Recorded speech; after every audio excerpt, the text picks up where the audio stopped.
Owners love hand signals. They feel like if they can use hand signals, then their dog is extra special or extra smart. But here's the real fact on hand signals.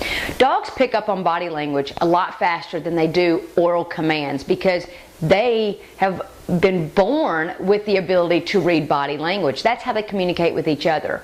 So any type of body language that you use, they're going to pick up on. Just like they can pick up on when you're about to leave the house. You do certain things, they can see that change.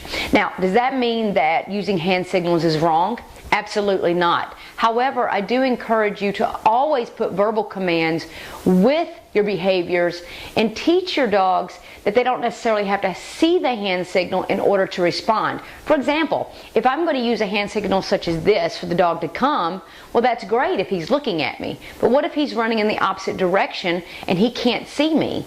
I don't want him to have to stop and look at me and then get the come command with the hand signal. I want him to listen to the verbal first.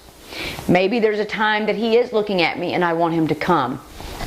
That may work just fine. But in the real world, he's not always going to be paying attention to you. Again, it's this difference between obedience and real world manners. Now, the only hand signal that I will actually teach with a verbal is the stay.